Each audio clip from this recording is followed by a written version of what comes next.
ইসরায়েলের প্রধানমন্ত্রী Benjamin Netanyahu ইরানি ক্ষেপণাস্ত্রের আঘাতে নিহত হয়েছেন বলে দাবি করেছে ইরানের আধা সরকারি সংবাদ মাধ্যম তাসনিম নিউজ।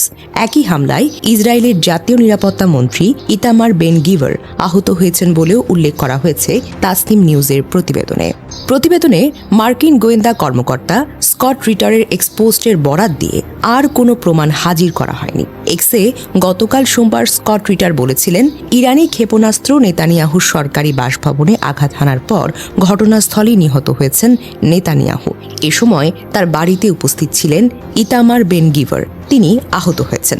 তবে যে অ্যাকাউন্ট থেকে এইসব পোস্ট করা হয়েছে সেটি আদৌ স্কট রিটার ব্যবহার করেন কিনা কিংবা অ্যাকাউন্টটি ভুয়া কিনা এখনও নিশ্চিত নয়। তাসনিম নিউজ বলেছে, ইরানের আইআরজিসির পাবলিক রিলেশন অফিসের বরাত দিয়ে বলা হয়েছে যে জায়োনিস্ট রেজিমের অপরাধী প্রধানমন্ত্রীর অফিস এবং রেজিমের বিমান বাহিনীর কমান্ডারের সদর দপ্তরকে খাইবার মিসাইল দিয়ে লক্ষ্য করে আকস্মিক হামলা চালানো হয়েছে।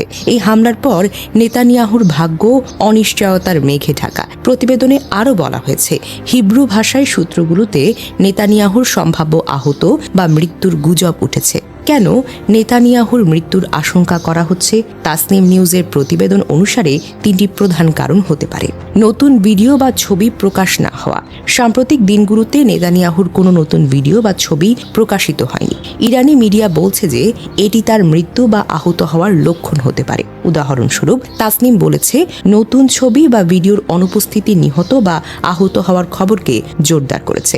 বাসভবনের চারপাশে কঠোর নিরাপত্তা।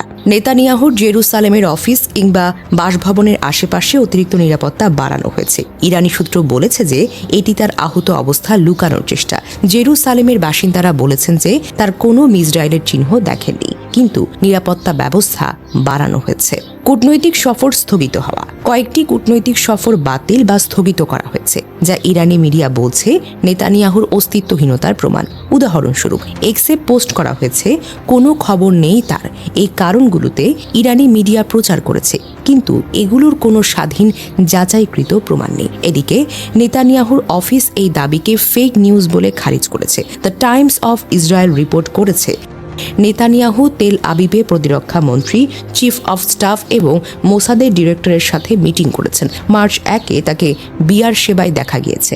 দ্য জেরুসালেম পোস্টে বলা হয়েছে, এই দাবির কোনো ভিত্তি নেই এবং যুদ্ধের সময় নেতাদের কম প্রকাশ্যে দেখা যাওয়াটাই স্বাভাবিক। অ্যামিট সেগল এবং সুলেমান মাসওয়াদের মতো অ্যানালিস্টরা এটাকে অপপ্রচার বলেছেন।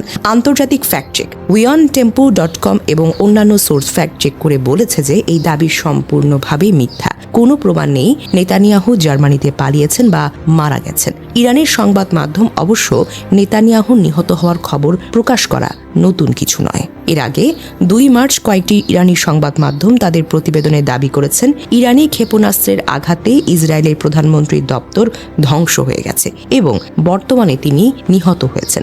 তবে পরে চীনা সংবাদ মাধ্যম সিনহুয়াও সহ একাধিক সংবাদ মাধ্যমের প্রতিবেদনে বলা হয়েছে, নেতানিয়াহুর দপ্তরে ক্ষেপণাস্ত্র হামলার তথ্য নিছকই গুজব।